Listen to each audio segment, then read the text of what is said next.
Hindari dua jenis teman.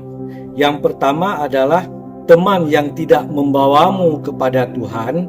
Yang kedua adalah teman yang tidak membawamu kepada uang. Ini dua jenis teman yang berbahaya. Oleh karena itu, cari teman sebaliknya yang membawamu kepada Tuhan dan yang membawamu kepada uang.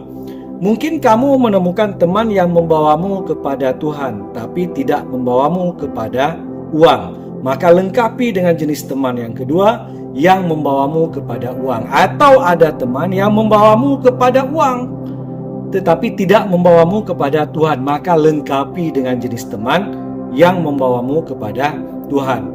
Anda beruntung kalau menemukan jenis teman yang membawamu kepada Tuhan sekaligus kepada uang, membawamu kepada kebahagiaan sekaligus memberi pencerahan-pencerahan, sekaligus mendidikmu, menyemangatimu untuk memperoleh kekayaan dan kemakmuran.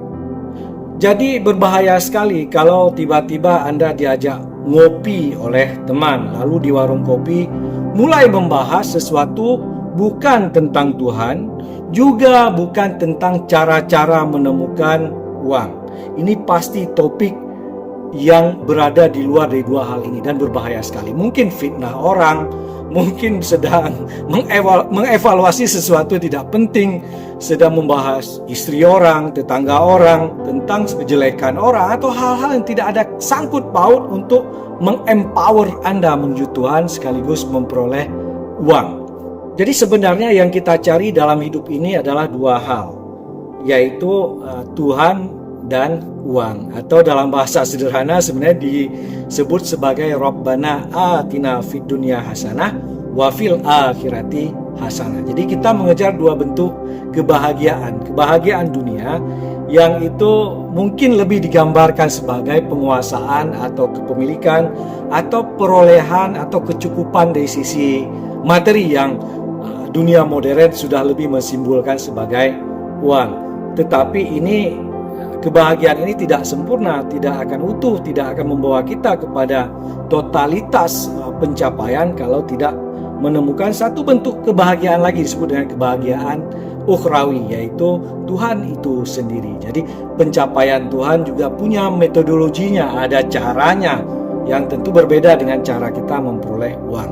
Untuk mendapatkan uang itu ada studinya, ada ilmunya, ada cara-caranya juga. Itu diajarkan di berbagai tempat. Sementara untuk mencapai Tuhan itu juga ada metodenya, ada prosedurnya, ada tarikatnya, ada teknik-tekniknya juga.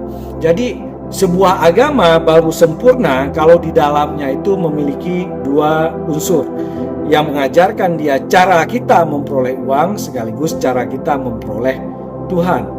Jadi disitulah unik atau sempurna Al-Quran ketika mengcombine dua hal ini, bahwa di situ ada tentang pola-pola muamalah, memframe kita bentuk-bentuk bisnis atau cara-cara kita bekerja, berikhtiar, berusaha, bagaimana menekankan pentingnya tentang pencapaian duniawi, sekaligus di situ menekankan dengan sangat mendalam bagaimana kita bisa memperoleh kebahagiaan atau bentuk-bentuk perjumpaan spiritual atau kebahagiaan pada dimensi surgawi atau pertemuan dengan Tuhan. Disitulah Islam menjadi sangat unik, dan disitu pula kenapa nabinya Islam juga menjadi sosok atau figur yang sangat unik, karena dia bukan hanya sosok yang sukses secara duniawi, menjadi pengusaha, pebisnis, menguasai pasar, lakukan perjalanan-perjalanan bisnis, tetapi sekaligus seorang nabi yang digambarkan mampu melakukan perjalanan-perjalanan spiritual sehingga bisa terkoneksi, berkomunikasi, dan berjumpa dengan Tuhan. Jadi tidak ada cacat dalam spiritualitas Islam. Sebuah agama yang meneguhkan bahwa pembawa agama ini orang yang makmur di sisi materi sekaligus mampu memperoleh capaian-capaian akhirat yang sangat tinggi. Bahkan Nabi kita itu sendiri juga orang yang kawin atau berteman atau berkeluarga dengan orang yang memberinya kekayaan. Beliau nikah dengan Siti Khadijah yang mampu mengempower dirinya, bahkan mampu membangun kerajaan bisnis yang luar biasa hebat. Dan dengan sosok ini juga beliau difasilitasi untuk mencapai derajat-derajat atau maqamat spiritual yang sangat tinggi. Khadijah memperkuat pencapaian materi atau bisnis sang Nabi.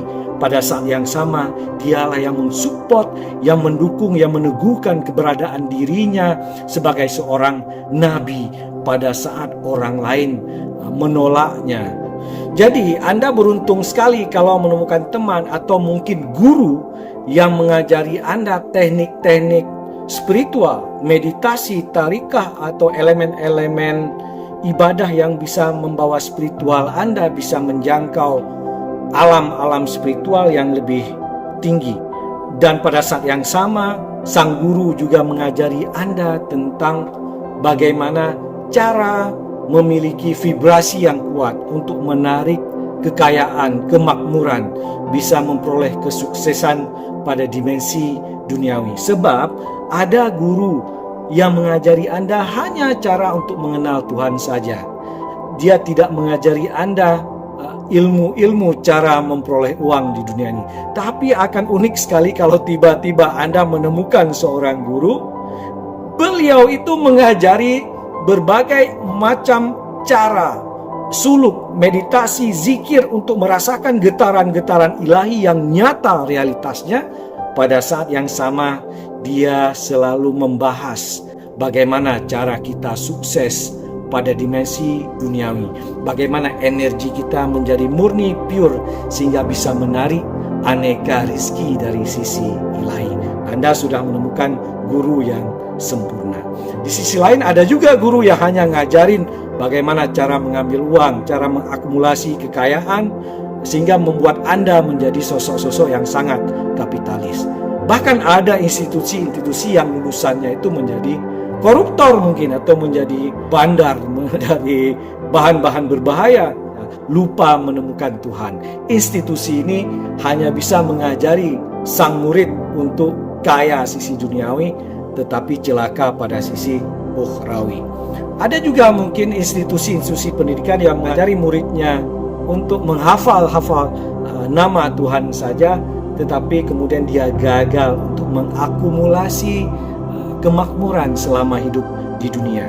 Sebaiknya kita perlu memperbarui institusi pendidikan kita, di mana lulusan-lulusannya itu tidak hanya tahu cara untuk mencari rezeki secara efektif dan efisien, tapi pada saat yang sama menjadi orang-orang yang punya spiritual yang tinggi untuk mengenal Tuhannya sejak di dunia. Assalamualaikum warahmatullahi wabarakatuh.